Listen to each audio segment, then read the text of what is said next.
طبی عمر تک پہنچے اور آپ نے رحلت فرمائی تو شیاطین نے انسانوں سے کہنا شروع کر دیا کہ حضرت سلیمان علیہ السلام کا خزانہ اور وہ کتابیں جن کے ذریعے سے وہ ہواؤں اور جنات پر حکمرانی کرتے تھے ان کی کرسی کے نیچے دفن ہے، چونکہ جنات اسی کرسی کے پاس نہیں جا سکتے تھے، اس لیے انسانوں نے اسے کھودا تو وہ کتابیں برآمد ہوئیں۔ بس چرچا ہو گیا اور ہر شخص کی زبان پہ چڑھ گیا کہ حضرت سلیمان علیہ السلام کی حکومت کا راز یہی جادو تھا، بلکہ اکثر لوگ تو حضرت سلیمان علیہ السلام کی نبوت کے بھی منکر ہو گئے اور نعوذ باللہ آپ کو جادوگر کہنے لگے۔ رسول پاک صلی اللہ علیہ وآلہ وسلم نے اس بات کے حوالے سے فرمان تعالیٰ یہ جاری کیا کہ جادوگری کا یہ کفر تو شیاطین کا پھیلایا ہوا ہے، حضرت سلیمان علیہ السلام اس سے بالکل بری ہیں۔ سورہ بقرہ کی آیت نمبر 102 میں اللہ تعالیٰ نے ہاروت اور ماروت 2 فرشتوں کا ذکر فرمایا ہے۔ اب ہم ایک حدیث دیکھیں گے کہ اس میں ہم یہ دیکھتے ہیں کہ رسول پاک صلی اللہ علیہ وآلہ وسلم ہاروت اور ماروت کے حوالے سے کیا فرماتے ہیں۔ رسول پاک صلی اللہ علیہ وآلہ وسلم نے فرمایا کہ جب آدم علیہ السلام کو اللہ تعالیٰ نے زمین پر اتارا، ان کی اولاد کو پھیلا دیا اور وہ زمین میں اللہ تعالیٰ کی نافرمانی کرنے لگے تو فرشتوں نے کہا، دیکھو یہ کس قدر برے لوگ ہیں، کیسے نافرمان اور سرکش ہیں، ہم اگر ان کی جگہ ہوتے تو ہرگز اللہ کی نافرمانی نہ کرتے۔ اللہ تعالیٰ نے فرمایا، اچھا تم اپنے میں سے 2 فرشتوں کو پسند کر لو، میں ان میں انسانی خواہشات پیدا کر دوں گا اور انہیں پھر انسانوں میں بھیجتا ہوں، پھر دیکھتا ہوں وہ کیا کرتے ہیں۔ چنانچہ انہوں نے ہاروت اور ماروت 2 فرشتوں کو پیش کیا۔ اللہ تعالیٰ نے ان میں انسانی طبیعت پیدا فرما دی اور ان سے کہہ دیا کہ دیکھو بنی آدم کو تو میں نبیوں کے ذریعے اپنے احکام پہنچاتا ہوں، لیکن تم سے بلا واسطہ خود کہہ رہا ہوں کہ میرے ساتھ کسی کو شریک نہ کرنا، زنا نہ کرنا، شراب نہ پینا۔ یعنی یہ اللہ تعالیٰ نے حکم فرما دیا کہ اگر اس حکم کی خلاف ورزی کی تو پھر سزا کے بھی مستحق ہوں گے۔ اب یہ دونوں زمین پر اترے اور زہرا نام کی ایک عورت ہے، اس کو آزمائش کے لیے، وہ بہت حسین عورت تھی، ان کے پاس بھیجا، جسے دیکھ کر یہ دونوں بہت پریشان ہو گئے اور ان کو وہ بہت پسند آئی اور اس سے زنا کرنا چاہا۔ تو اس نے کہا کہ تم شرک کرو تو میں منظور کرتی ہوں۔ انہوں نے جواب دیا، ہم تو یہ نہیں کر سکتے۔ وہ چلی گئی، پھر آئی اور کہنے لگی، اچھا ایسا کرو، زنا نہیں کرتے، ایسا کرو اس بچے کو قتل کر ڈالو تو مجھے تمہاری خواہش پوری کرنی منظور ہے۔ انہوں نے اسے بھی نہ مانا۔ وہ پھر آئی، کہا کہ اچھا ایسا کرو یہ شرابی پی لو۔ انہوں نے اسے یہ سمجھا کہ یہ تو ہلکا سا گناہ ہے، شراب پینے میں کیا ہے، اسے منظور کر لیا۔ اب جب شراب پی، نشے میں مست ہوئے، مست ہو کے زنا بھی کیا اور بچے کو بھی قتل کر ڈالا۔ جب ہوش درست ہوئے تو اس عورت نے کہا، جن جن کاموں کا تم پہلے انکار کرتے تھے سب کو تم نے کر ڈالا۔ یہ نادم ہو گئے، انہیں اختیار دیا گیا یا تو دنیاوی عذاب کو اختیار کرو یا پھر آخری عذاب کو، تو انہوں نے دنیا کے عذاب کو پسند کیا۔ ایک اور روایت میں ہے کہ اس واقعے سے پہلے تو فرشتے صرف ایمان والوں کی بخشش کی دعا مانگا کرتے تھے، لیکن اس واقعے کے بعد تمام اہل زمین کے لیے دعا شروع کر دی۔ بعض روایتوں میں یہ بھی ہے کہ جب ان دونوں فرشتوں نے یہ نافرمانیاں کیں تب اور فرشتوں نے اقرار کر لیا کہ بنی آدم جو اللہ تعالیٰ سے دور ہیں اور بن دیکھے بغیر ایمان لاتے ہیں، جن سے خطاؤں کا سرزرد ہو جانا کوئی ایسی انوکھی چیز نہیں، ان دونوں فرشتوں سے کہا گیا کہ اب تو یا تم دینی بھی عذاب کو پسند کر لو یا آخری عذاب کو، یعنی کہ آخرت کا عذاب کے لیے تیار ہو۔ تو دونوں نے باہم مشورہ کر کے دنیاوی عذاب کو اختیار کیا، کیونکہ یہ ختم ہونے والا ہے اور آخری عذاب دائمی ہے۔ چنانچہ انہیں بابل میں عذاب ہو رہا ہے۔ ایک روایت میں ہے کہ انہیں اللہ تعالیٰ نے جو احکامات دیے تھے ان میں سے قتل سے اور مال حرام سے ممانعت بھی کی تھی، اور یہ بھی حکم تھا کہ عدل کے ساتھ کام کریں۔ ایک روایت میں ہے کہ حضرت علی رضی اللہ تعالیٰ عنہ بابل کی زمین کی طرف جا رہے تھے کہ عصر کی نماز کا وقت آ گیا، لیکن آپ نے وہاں نماز ادا نہیں کی، بلکہ اس زمین یعنی بابل کی زمین سے نکل گئے اور اس کے بعد نماز ادا فرمائی اور فرمایا میرے حبیب صلی اللہ علیہ وآلہ وسلم نے مجھے قبرستان میں نماز پڑھنے سے روک دیا ہے اور بابل کی زمین میں نماز پڑھنے سے بھی ممانعت فرمائی ہے، یہ زمین ملعون ہے۔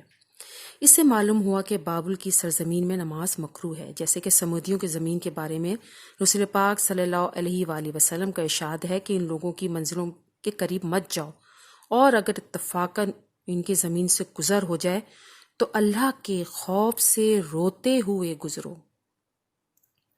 اب ایک عجیب واقعے کا ذکر کرتی ہوں جو حضرت عائشہ صدیقہ رضی اللہ تعالی عنہا فرماتی ہیں کہ ایک بار ایک عورت رسول پاک صلی اللہ علیہ وآلہ وسلم کے انتقال کے تھوڑے ہی زمانے کے بعد آپ صلی اللہ علیہ وآلہ وسلم کی تلاش میں آئی اور آپ صلی اللہ علیہ وسلم کی انتقال کی خبر پا کر بے چین ہو کر رونے پیٹنے لگی۔ میں نے اس سے پوچھا آخر کیا بات ہے؟ تو اس نے کہا مجھ میں اور میرے شوہر میں ہمیشہ لڑائی جھگڑا رہتا تھا اور ایک مرتبہ وہ مجھے چھوڑ کے کسی نامعلوم جگہ پہ چلا گیا۔ میں بہت پریشان ہوئی۔ ایک بڑھیا سے میں نے اس کا ذکر کیا کہ میرا شوہر غائب ہو گیا ہے، تو اس نے کہا جو میں کہوں اگر وہ تم کرو تو وہ خود بخود تمہارے پاس آ جائے گا۔ میں پریشان تو تھی، میں تیار ہو گئی۔ وہ رات کے وقت 2 کتے لے کر میرے پاس آئی، ایک پر خود سوار ہوئی اور دوسرے پہ مجھے بٹھا دیا۔ تھوڑی ہی دیر بعد ہم دونوں بابل کی زمین پہ پہنچ گئے۔ میں نے دیکھا وہاں 2 شخص لٹکے ہوئے ہیں اور لوہے میں جکڑے ہوئے ہیں۔ اس عورت نے مجھ سے کہا ان کے پاس جاؤ اور ان سے کہو میں جادو سیکھنے آئی ہوں۔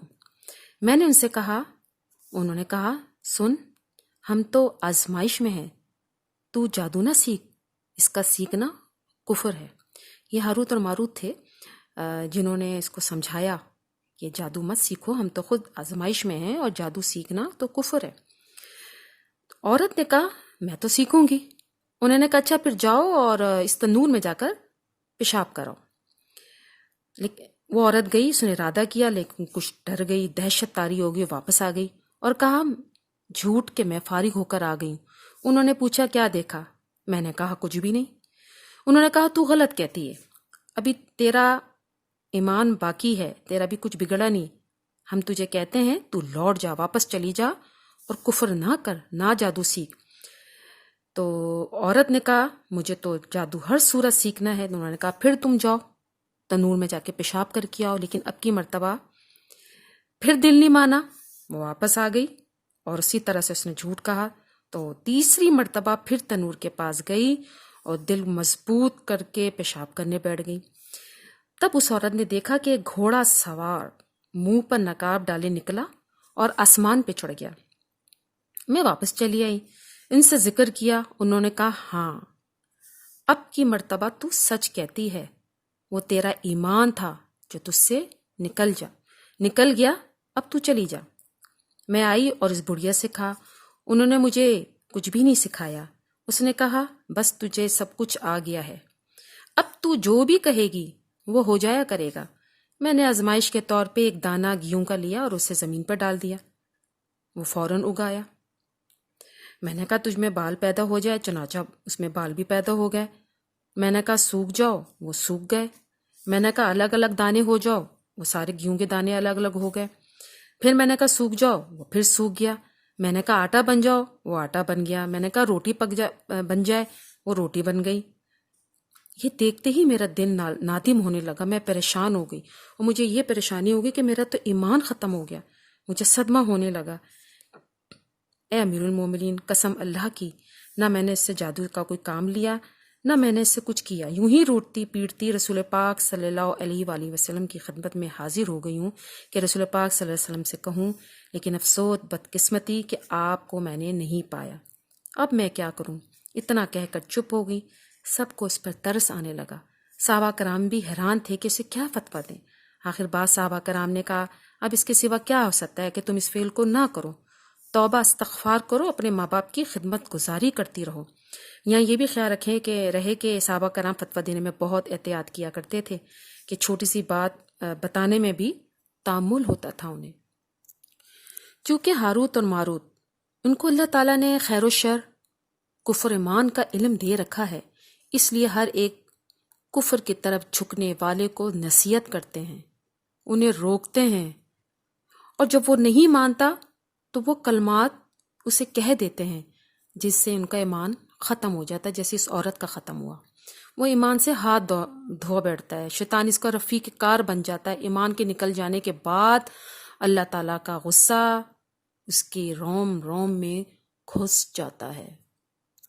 جادوگروں کا سب سے اہم مقصد یہ ہوتا ہے کہ میاں بیوی کے درمیان جدائی کروا دی جائے، جیسے ان آیات کے اندر اللہ تعالیٰ نے فرمایا کہ ان کا اہم مقصد یہی ہوتا ہے کہ دونوں کے درمیان جدائی ہو جائے۔ صحیح مسلم میں ہے کہ رسول پاک صلی اللہ علیہ وآلہ وسلم فرماتے ہیں، شیطان اپنا عرش پانی پر رکھتا ہے، پھر اپنے لشکروں کو بہکانے کے واسطے بھیجتا ہے۔ سب سے زیادہ مرتبہ والا اس کے نزدیک وہ ہے جو فتنے میں سب سے بڑا ہوا ہوتا ہے۔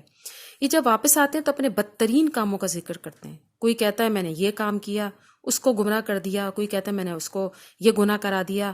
شیطان ان سے کہتا ہے کچھ نہیں، یہ تو معمولی کام ہے، یہاں تک کہ ایک کو آ کر کہتا ہے میں نے فلاں شخص کے اور اس کی بیوی کے درمیان جھگڑا ڈال دیا، یہاں تک کہ جدائی ہو گئی۔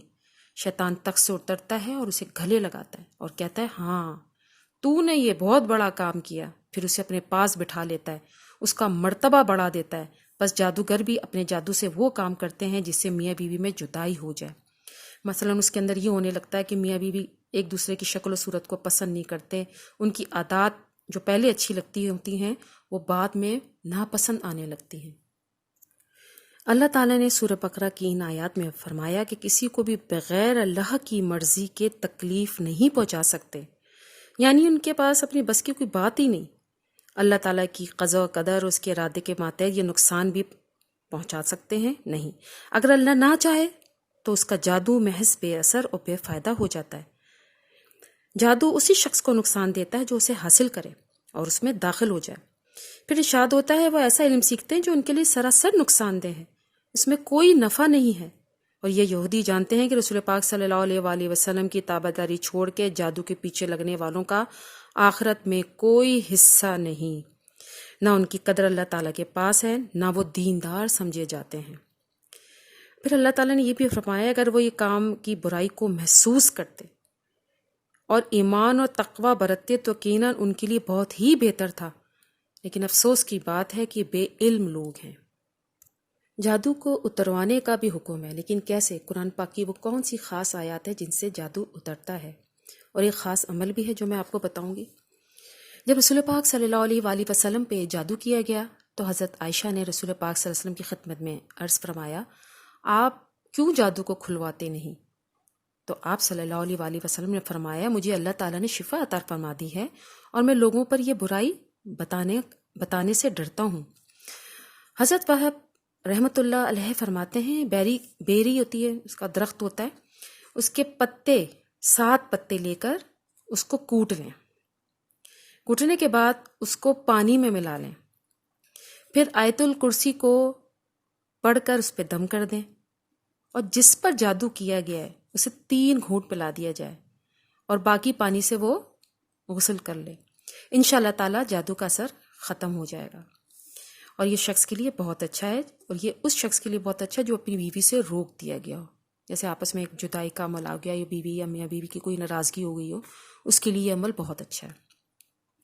جادو کو دور کرنے اور اس کے اثر کو ختم کرنے کے لیے سب سے بہترین اور اعلیٰ چیز معوذتین ہے، یعنی کہ سورہ فلق اور سورہ ناس۔ حدیث میں ہے کہ ان جیسا کوئی تعویذ نہیں، اسی طرح آیت الکرسی بھی شیطان کو ختم کرنے میں اعلیٰ درجے کی چیز ہے۔ اس کے علاوہ سورہ بقرہ کی آخری آیت نمبر 285، آیت نمبر 286 جادو اور سحر کو ختم کرنے میں بہت بہترین ہے۔ اس کو پڑھنا روز کا معمول بنائیں تاکہ کسی بھی قسم کے آپ کے پاس اگر آپ سمجھتے ہیں کوئی اثرات ہیں یا جادو ہے یا کوئی حسد ہے یا کوئی نظر ہے، انشاءاللہ تعالیٰ وہ آپ کے ساتھ نہیں ہوگا۔ آخر میں یوٹیوب کے البشیر اسلامک چینل سے سورہ بقرہ کی انہی آخری آیات کے ساتھ آپ سے اجازت چاہتی ہوں۔ اے اللہ، ہم سے کوئی بھول ہو گئی ہو یا کوئی خطا ہو گئی ہو تو ہمیں نہ پکڑنا، ہم پر وہ بوجھ نہ ڈال جو ان لوگوں پہ ڈالا تھا جو ہم سے پہلے تھے۔ اے ہمارے رب، ہم پر وہ بوجھ نہ ڈال جس کو اٹھانے کی ہم میں طاقت نہ ہو، ہم سے درگزر فرما، ہمیں بخش دے، ہم پر رحم فرما، تو ہی ہمارا مالک ہے، ہمیں کافروں کی قوم پر غلبہ عطا فرما۔